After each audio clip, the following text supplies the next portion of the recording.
Okay, joining us now to really break through all the political rhetoric is Lydia Miljan, political analyst from the University of Windsor. Lydia, appreciate your time. Trudeau is meeting with the Liberal caucus for the first time since those leadership concerns last week. What are you expecting to hear from the Prime Minister going forward? Has he done enough to quell dissatisfaction from within his own party? Well, it doesn't seem like he's done enough to quell it. I mean, obviously, there were a lot of people who weren't very happy with his very short reflection on his future. He's certainly doubling down and saying he is the only one that's equipped, part of the Liberals, to defeat Pierre Poilievre, and so he's staying put. So I don't think much is going to happen. But the problem with that scenario is that he's got to quiet those discontents. He's got to shut down the noise within his own caucus, because they really do need to be focused on one thing, and that is fighting the next election. And if they're fighting amongst themselves, it's almost like they've conceded the race. And we've seen the Conservatives now trying to pounce on Liberal infighting Pierre Poilievre, bringing it up in question period today. Do you feel like that could resonate with Canadians who've already, according to polling, appear to be turning away from the Liberal Party? They've been really slumping in the polls for a better part of a year now.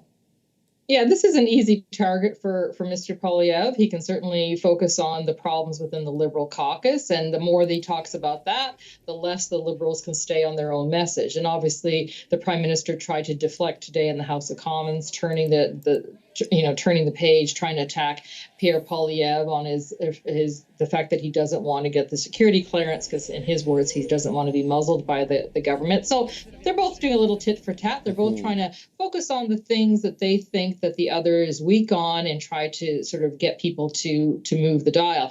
The issue, though, is I think people are really focused on the most important things, which are policy. We're concerned about the cost of living. We're concerned about housing and immigration and crime. And so whenever they do these back and forth attacks, personal attacks on each other, I think people tend to tune those out, and they probably saying, okay, but that's all well and good that you guys are fighting, but really, what are you guys going to do for us? How are you going to make our lives better? And so the sooner either of those parties can focus on those issues, probably the better it is for them electorally.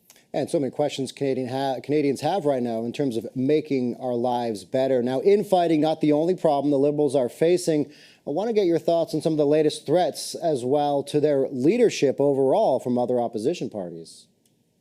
Well, there is the issue of the Bloc Québécois now saying that they are happy as it can be, and they're willing to topple the government. Again, that's a kind of an empty threat given what we know about the NDP and the fact that just the way the math works in the House of Commons is that you need the Liberals, the Conservatives, and the NDP to be united against a common enemy, which in that case would be the Liberals. And so if all three parties decide that they want to go to an election, then it'll happen. The Bloc alone isn't going to make the difference, and the NDP alone, or nor the Conservatives. And so the opposition parties, who don't seem to like each other either very much, are all going to have to agree that they want to go to the polls. And right now, that doesn't seem likely.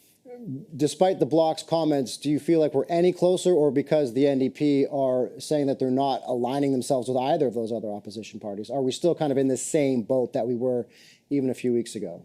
Yeah, I think we're in a stalemate, in part because the NDP don't really have an appetite currently. And Jagmeet Singh has said we'll do it as a case-by-case basis. So you have to see what the wording of that non-confidence vote would be. But the real stickling problem right now is that there can't even be a non-confidence vote, because Parliament is deadlocked over the fact that the Liberals refuse to release information in terms of the parliamentary privilege. So the filibuster continues with the Conservatives, and so we don't even have an opportunity for a vote of non-confidence until the work of Parliament can get started again. Lydia Miljan, political analyst from the University of Windsor. Thanks so much for your time today. Pleasure, Scott.